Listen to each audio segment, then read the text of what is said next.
এই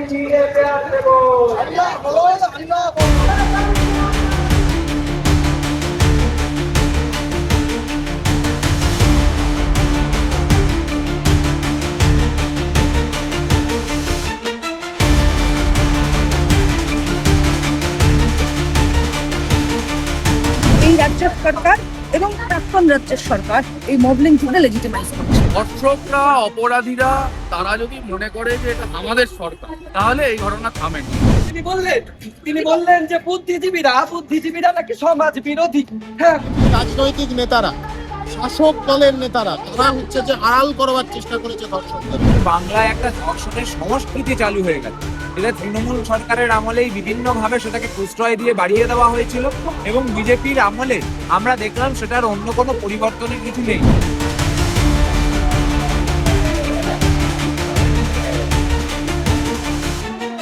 দুটো ঘটনাই আমাদের কাছে নৃশংস, এবং দুটোর বিরুদ্ধে বিক্ষোভ দেখানো, প্রতিবাদ দেখানোর কাজ আমরা করছি।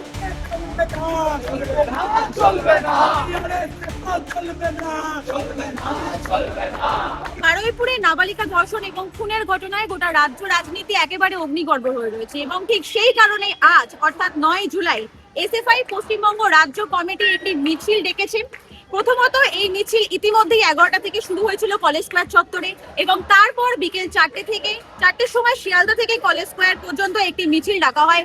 এই মিছিলের মূল দাবি রাজ্য জুড়ে যে ধর্ষণ চলছে তার বিচার চাওয়া, বারুইপুরে যে নাবালিকা ধর্ষণ হয়েছে এবং তার যে খুন হয়েছে তার বিচার চাওয়া, এবং তার পাশাপাশি সেই ধর্ষণের ঘটনায় যেই ব্যক্তিকে মব লিঞ্চিং করে মেরে ফেলা হয়েছে তার বিচার চাওয়া, এবং দেশ জুড়ে যে নিট কেলেঙ্কারি হয়েছে অর্থাৎ প্রশ্নপত্র ফাঁসের কারণে যে সমস্ত ছাত্রছাত্রী আত্মঘাতী হয়েছেন তার জন্য কেন্দ্রীয় শিক্ষামন্ত্রী ধর্মেন্দ্র প্রধানের পদত্যাগ।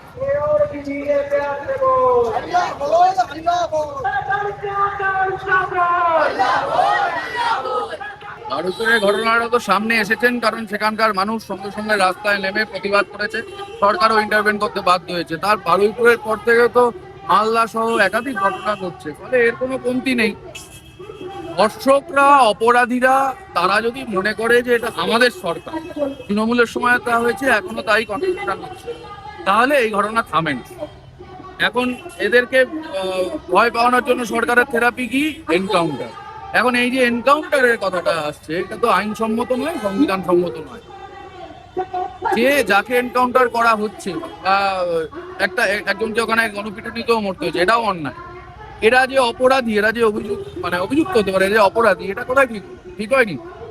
ফলে আমি শুনছিলাম ওই লোকটি একটা ভিডিওতে বলছিল যে কোনো এক রাজা বলে একটি ছেলের যুক্ত থাকার কথা, এবং এই লোকটি যে যাকে এনকাউন্টারে মারা হয়েছে তিনি সাক্ষী হবেন বলে শুনেছিলাম ঘটনা। তাহলে অন্য কোনো রাজার চেলা আরেক রাজাকে বাঁচানোর জন্য এটা হলো কিনা সেটাও দেখা দরকার। ফলে এই ঘটনাকে বন্ধ করতে গেলে, ঘটনাকে কমাতে গেলে, এটা দেখুন সামাজিক সাইকোলজিক্যাল নানা ব্যাপার আছে। সরকারকে সচেষ্ট হতে হবে এই সামাজিক ব্যাধিকে আটকানোর জন্য সামাজিক পদ্ধতিতে। মানুষকে কনফিডেন্সে নিতে হবে। মানুষ যেন মনে করেন, প্রতিবাদী মানুষ যেন মনে করে যে এই সরকার তাদের সরকার, অপরাধীদের সরকার নয়। যদি মানুষ মনে করে এই সরকার অপরাধীদের সরকার, তাহলে প্রতিবাদ কখনো কোনো লাগাম ছাড়া হবে, আর সেই প্রতিবাদকে আটকানোর জন্য কখনো কোনো আইওয়াস হিসেবে এরকম একটা দুটো সফট কর্নারের এনকাউন্টার হবে। বছরের মেয়ে কি করলো? পশ্চিমবঙ্গের গ্রাম উন্নয়ন মন্ত্রী মাননীয় দিলীপ ঘোষ মহাশয় একটি চাঞ্চল্যকর বক্তব্য দিলেন আমাদের কাছে। তিনি বললেন যে বুদ্ধিজীবীরা নাকি সমাজ বিরোধী। হ্যাঁ, দিদি নাম্বার ওয়ানের নতুন হোস্ট এবার স্বস্তিকা মুখার্জি কে দেখে প্রতিবাদ জানালেন রচনা দেবে। বাংলা সিলেবাসে জুড়তে চলেছে শ্যামাপ্রসাদ, চাঞ্চল্যকর তথ্য দিলেন মুখ্যমন্ত্রী। এই যে সংস্কৃতি, মব লিঞ্চিং এর সংস্কৃতি, তার বিরুদ্ধে দাঁড়িয়ে আমরা বলেছিলাম যে এটা যদি বন্ধ না হয় পশ্চিমবাংলার ভবিষ্যৎ এরকম। 2 বছর আগে যে কথা আমরা বলেছিলাম, আসলে সেই কথা আজকে কিন্তু এখানে দাঁড়িয়ে প্রমাণিত হচ্ছে। তাহলে এই রাজ্য সরকার এবং প্রাক্তন রাজ্যের সরকার এই মব লিঞ্চিংকে লেজিটিমাইজ করছে। মানে আইন শাস্তি দেবে না, শাস্তি দেবে কে? গুন্ডারা, মানুষ, যাতে পরের জনকে আমার সাথে দ্বিমত পোষণ করলে মেরে ফেলতে আমাদের বিন্দুমাত্র হাত না কাঁপে মনে। কালকে মমতা বন্দ্যোপাধ্যায়ের যে মিছিল ছিল সেটা হাইকোর্ট থেকে তার পারমিশন ছিল, কিন্তু তা সত্ত্বেও বিজেপির লোক এসে তাদের মানে গুন্ডারা এসে মারামারি করে ঝামেলা করে মেরেছে, এই জিনিসটাকে কি বলবেন আপনি? কি দেখো, দেখবেন? এরকম হাইকোর্টের পার্টিশন, পুলিশের পার্টিশন, আমাদের বহু কর্মসূচি থাকে এবং তারপরে জলকামান আরম্ভ করে টিয়ার সেল, মারধর সবই হচ্ছে গিয়ে মানে পুলিশের পক্ষ থেকে করা হয়েছে। তৃণমূল এখন কভাবে বিভক্ত, তৃণমূলও হচ্ছে গিয়ে মানে জানে না যে ভাগে তৃণমূল নিজে বিভক্ত। মমতা ব্যানার্জিকে আরএসএস এর মাধুরকা বলেছে, আরএসএস বিজেপি সবাই মিলে। এবার এই আরএসএস বিজেপি একদম প্রতিটা ক্যাম্পাসে যখন দাঁড়াচ্ছেন, সম্মুখিত হচ্ছেন, সেটা দেখছি এসএফআই বামপন্থী তাদের উপর যথারীতি তৃণমূলের মানে একদম প্যাটার্নে বা তার খানিক খারাপ প্যাটার্নে তাদের উপর আক্রমণ হচ্ছে। প্রতি আক্রমণ বলবো না, কিন্তু যখন আঘাত নেমে আসে তখন মানে প্রতিবাদ করতে হয়, সেটাকে প্রতিহত করতে হয়। আমাদের নিজেদের কমরেডদেরকে এবং হচ্ছে কি গোটা বিশ্ববিদ্যালয়ের মধ্যে, ক্যাম্পাসের মধ্যে সাধারণ ছাত্রছাত্রীদের বাঁচানোর জন্য প্রতিরোধ আমাদের গড়ে তুলতে হচ্ছে। সেইখানে আসলে তৃণমূল বলে কারোর জায়গা নেই। এবার সেই তৃণমূল, যে তৃণমূলের এখনো পর্যন্ত সো কল্ড মানে মেজরিটি আছে বিজেপির পরে, মানে বিরোধী, সেই বিরোধীকে তো খুঁজে পাওয়া যাচ্ছে না। সেই বিরোধীকে আসলে বিরোধী হিসাবে স্থাপন করার জন্য এই আন্ডারস্ট্যান্ডিং কিনা, কারণ দেখছি তো আমরা 2011 সাল থেকে ওটাই তো আন্ডারস্ট্যান্ডিং এর উপরেই চলছে। এবার গণতান্ত্রিক উপায় হচ্ছে গিয়ে প্রতিবাদ করার অধিকার প্রত্যেকেরই আছে, কিন্তু কোনটা প্রতিবাদ আর কোনটা আন্ডারস্ট্যান্ডিং, এটা আসলে পশ্চিমবাংলার রাজনীতিতে যারা গুলিয়ে দিয়েছে, কালকের লড়াইটা আসলে তারা দুজন লড়েছে। এইটা আমাদের বাংলায়, এটা আমরা মানে বলতে আমাদের লজ্জা লাগে, কিন্তু বাংলায় একটা ধর্ষণের সংস্কৃতি চালু হয়ে গেছে।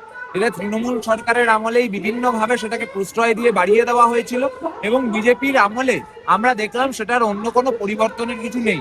বৃহত্তম আন্দোলনের সময় বিজেপির লোকেরা তাদের দরদ উঠলে উঠছিল, তারা বিভিন্ন ভাবে বাইরে আসছিলেন, ঠিক আছে, কিন্তু তারা যখন সরকার সামলানোর দায়িত্ব পেলেন, তখন কিন্তু একই রকম ঘটনা আমরা বারুইপুরে দেখলাম, এবং বিজেপির মন্ডল সভাপতি যারা গ্রেপ্তার হলো তাদেরকে গিয়ে ছাড়িয়ে নিয়ে চলে এলো। একই রকম ভাবে এই ঘটনার সঙ্গে যারা যুক্ত তাদেরকে প্রশ্রয় দেওয়া ইত্যাদি ইত্যাদি চলছে।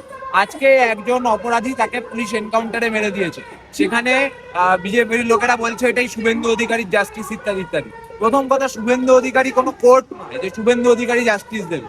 এই এক্সট্রা জুডিশিয়াল কিলিং এর মারফত কোনো কিছুরই সমাধান হয় না। আসলে এই এক্সট্রা জুডিশিয়াল কিলিং করে এই দর্শন সংস্কৃতি পরিবর্তন করা যাবে না, এর মানসিকতার পরিবর্তন প্রয়োজন। ফলত প্রপার কোর্টে ট্রায়াল, বিচার এইগুলো ছাড়া এটার সমাধান সম্ভব নয়। ফলত আমরা বলছি সেই সুযোগটা কেন দেওয়া হচ্ছে না? যাকে খুন করা হলো, যার এনকাউন্টার করা হলো, সে তার মুখ থেকে রাজা নামের একটি ছেলের কথা বারবার করে একটা ভিডিওতে উঠে আসছিল। সেই রাজা কেন গ্রেফতার করা হলো? রাজাকে কেন গ্রেফতার করা হচ্ছে না? ফলে এই ঘটনাকে কেন্দ্র করে বিভিন্ন ধরনের প্রশ্ন তারা সে কিন্তু থেকেই যাচ্ছে। এবং বিজেপির দেশের সরকার চালানোর ক্ষেত্রে আমরা যা উদাহরণ দেখেছি, উন্নাও হতে পারে, হাতরাস হতে পারে, কাঠুয়া হতে পারে, তারা কিন্তু বিভিন্ন জায়গায় ধর্ষকদের সমর্থনে মিছিল করা, ধর্ষকদের মালা পরানো, সেলিব্রেট করা, এই কালচার বিজেপির মধ্যেও আছে। ফলে তো তারাও যে বাংলায় এই ধর্ষণের সংস্কৃতিকে প্রমোট করবে, এটাতে অস্বাভাবিক কিছু নয়। কিন্তু আমরা এসএফআই, আমরা বাংলার সাধারণ মানুষ, আমরা এই সংস্কৃতির বিরুদ্ধে রুখে যেমন তৃণমূল আমলেও দাঁড়িয়েছিলাম, বিজেপির আমলেও আমরা সেটা দাঁড়াবো। বাংলায় এই জিনিস উত্তরপ্রদেশের মতো রাজনীতি বা বিহারের মতো রাজনীতি বাংলায় প্রশ্রয় পাবে না, এই সম্পর্কে আমরা অঙ্গীকার করব। যে যাকে ধরা হলো, সে ধরার পর দেখা গেল যে সে রাজসাক্ষী মানে বলা যেতে পারে, তাকে সূত্র ধরেই ইনভেস্টিগেশন এগোচ্ছিল, কিন্তু রাত্রিবেলা তাকে অজানা কারণে রাত্রিবেলা তাকে নিয়ে গিয়ে তাকে এনকাউন্টার করা হয়। যদিও এনকাউন্টারটা কতটা এনকাউন্টার, কতটা সাজানো, এটি আমাদের সংশয় আছে। দেখো, যদি এরকম কোনো ঘটনা হয়ে থাকে যে সেই ব্যক্তি পুলিশের বন্দুক নিয়ে পালানোর চেষ্টা করছে, তাকে গুলি চালানো হয়েছে, সেই নিয়ে তো আমরা বলতে পারি না যে এখন তাকে যদি সেই বন্দুক ছিনিয়ে নিতে যায়, তাকে স্বাভাবিক পুলিশ গুলি চালাবে, কিন্তু পুলিশ কোথায় গুলি চালাতে পারে? পুলিশ কি মেরে ফেলার জন্য গুলি চালাবে? পুলিশ গুলি চালাবে তাকে পায়, তাকে আটকানো যায়। কিন্তু আমার মনে হচ্ছে এই ঘটনাটার মধ্যে অন্ধকার আছে। কেন অন্ধকার আছে? কারণ একটা লোক যাকে ধরা হয়েছে তাকে আমি ইনভেস্টিগেশন করছি, আমি রাত্রিবেলা তাকে নিয়ে যাবো কেন?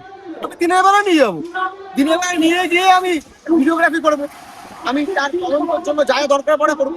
আমি রাত্রিবেলা নিয়ে গেলাম, রাত্রিবেলা তো আমি ভিডিওতেও কিছু পাবো না।